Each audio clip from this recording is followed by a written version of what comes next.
Hello दोस्तों, स्वागत है आपका हमारे YouTube चैनल पर। दोस्तों, अगर छत की शटरिंग खोलते समय अगर आपने ये ध्यान नहीं दिया तो आपके पैसे भी बाद में ज़्यादा एक्स्ट्रा खर्च हो सकते हैं और मकान के लुक में भी इसका असर आ सकता है। यानी कि आज के इस वीडियो में हम देखेंगे कि छत की शटरिंग खोलते समय या खोलने के बाद क्या क्या करना चाहिए। यानी शटरिंग खुलते समय आपको किन चीज़ों को नोटिस करना है, और अगर आपने नोटिस नहीं करा है और छत की शटरिंग खुल चुकी है तो अब आपको क्या चीज़ें देखना है और क्या चीज़ें चेक करना है। तो दोस्तों, वीडियो को इन तक जरूर देखिएगा। वीडियो बहुत ही इंफॉर्मेटिव है, टोटल प्रैक्टिकल जो है इस पे बेस्ड है और आपको बहुत सारी चीज़ें सीखने को मिलेंगी। तो सबसे पहले क्या है, देखिए कि ये प्रॉब्लम तब स्टार्ट होती है जब हम अपने छत की शटरिंग करवाते हैं। जब हम छत की शटरिंग करवाते हैं तो उस समय अगर हमारा छत जो है बिल्कुल परफेक्ट दुनिया में नहीं है, थोड़ा सा क्रॉस में है, तो ये प्रॉब्लम ज़्यादा वहीं पर आती है। क्योंकि जो भी हमारी प्लाई होती है जिससे हम शटरिंग करते हैं वो तो गुनिया की होती है। जब हम शटरिंग की प्लाइयों को सेट करते हैं तो बीच में कहीं ना कहीं किसी एज पर आ करके हमको छोटे प्लाई के टुकड़े लगाने पड़ते हैं, छोटी प्लाइयों को काट के डालना पड़ता है ताकि हमारा कंक्रीटिंग करते समय कंक्रीट नीचे ना गिरे। अब ये उस समय तो काम चल जाता है, पर आगे चल के इसका क्या नुकसान होता है। जैसा कि आप वीडियो में देख रहे हैं कि यहां पर छत की शटरिंग खोली जा रही है और यहां पर भी कुछ इसी तरीके की प्रॉब्लम आई थी। तो यहां पर भी प्लाई के छोटे टुकड़े कॉर्नर पर लगा दिए गए थे। अब जब शटरिंग खोली जा रही है तो वो छोटे प्लाई के टुकड़े नहीं निकल पा रहे, उसमें दब गए हैं। क्योंकि वो छोटे टुकड़े थे तो उनको प्लाई के ऊपर चढ़ा करके ही कांटी की हेल्प से, कील की हेल्प से रोक दिया गया था और अब वो कंक्रीट से दब चुके हैं, तो वो प्रॉपर निकल नहीं रहे हैं।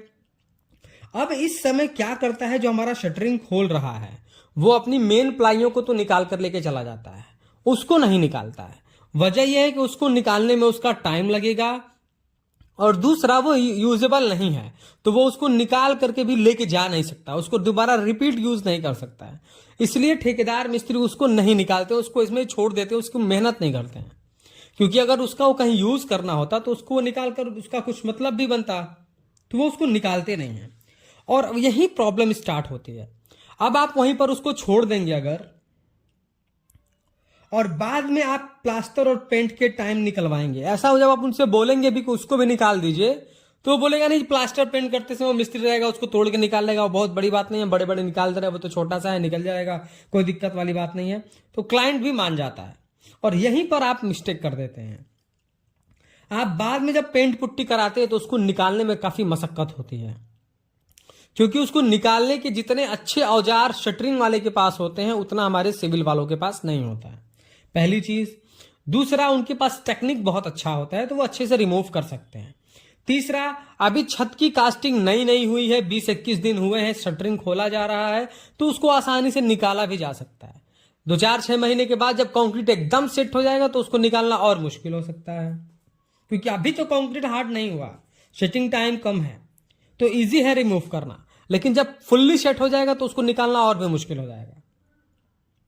और जब आप नहीं उस समय निकलवाते हैं और बाद में जब निकलवाते हैं तो आपका मिस्त्री जो पेंट पुट्टी वाला या प्लास्टर वाला है उसको टाइम लगता है उसको निकालने में, तो वहां आपके पैसे का नुकसान होता है और आपका टाइम का नुकसान होता है और उसको निकालने के पैसे भी देने पड़ते हैं हमको। और अगर उसी समय आप शटरिंग वाले से निकलवा लिए होते तो क्योंकि वो इसके स्कोप में है कि वो शटरिंग रिमूव करना है तो वो आराम से इजीली कर दिया होता। तो यहां पर आपका पैसा जो है वेस्ट होता है, और अगर आप उसको नहीं निकलवाएंगे, उसी पर पेंट पुट्टी करवा देंगे तो आपका लुक खराब हो जाएगा। इसीलिए मैंने स्टार्टिंग में कहा कि आपके पैसे भी वेस्ट हो सकते हैं और आपका लुक भी खराब हो सकता है, ये वो रीजन है। तो आपको जो भी हमारी शटरिंग प्लाई के कॉर्नर पे एज पे छोटे बड़े प्लाईज बच जाती हैं उसको आप इंस्टेंट रिमूव करवाइए शटरिंग वाले से ही। दूसरा, आप देख रहे होंगे कि जगह जगह शटरिंग टेप लगाई गई है। ये शटरिंग टेप लगाई जाती है दो प्लाइयों के बीच की जो गैप पतली होती है उसको भरने के लिए, क्योंकि जब हम कंक्रीटिंग करते हैं तो कंक्रीट में जो हमारा पानी होता है वो सीमेंट में घुला होता है, जिसको हम अपना सीमेंट स्लरी कहते हैं। और जब पतली गैप होगी दो प्लाइयों के बीच में तो सीमेंट की स्लरी बह जाएगी, कंक्रीट में सीमेंट की कमी हो जाएगी, जिसकी वजह से हमारा कंक्रीट कमजोर हो सकता है। तो इसलिए वहां पर टेप लगा दिया जाता है और बाद में शटरिंग वाले उसको निकालते नहीं है। और फिर बाद में आप जब निकलवाएंगे तो आपका टाइम बर्बाद होगा, आपके पैसे लगेंगे। इसी तरह जो हमारे लोहे के तार होते हैं वो सब छोड़ के चले जाते हैं। तो प्रॉपर क्लीनिंग आप उनसे करवा सकते हैं। मेरे कहने का मतलब है कि सीलिंग में जो भी आपको छोटे बड़े प्लाई दिख रही हैं, काटियां दिख रही हैं, इसको आप प्रॉपर क्लीनिंग करवा लें। यही आपका काम होता है छत की शटरिंग खोलते समय आपको ध्यान देना। बाकी बहुत सारी टेक्निकल चीजें होती हैं कि कहीं हमारा छत दबा तो नहीं है, कहीं उसमें हनीकम्स तो नहीं दिख रहे हैं। ये सारी चीजें तो टेक्निकल चीजें हैं, आप बहुत कम समझ पाएंगे। अगर कोई मिस्त्री अच्छा आपने हायर किया है या फिर अपने इंजीनियर्स हायर किया है तो वो उन चीजों को समझ पाएगा। लेकिन ये बेसिक चीजें आपको ध्यान देनी चाहिए। वीडियो पसंद आया हो तो प्लीज वीडियो को लाइक कर दें, और अगर चैनल पर नए हैं, कंस्ट्रक्शन से रिलेटेड ऐसे ही इंफॉर्मेटिव वीडियोस इन फ्यूचर देखना चाहते हैं तो प्लीज चैनल को सब्सक्राइब करके बेल नोटिफिकेशन को ऑल पर प्रेस कर दें। Thank you.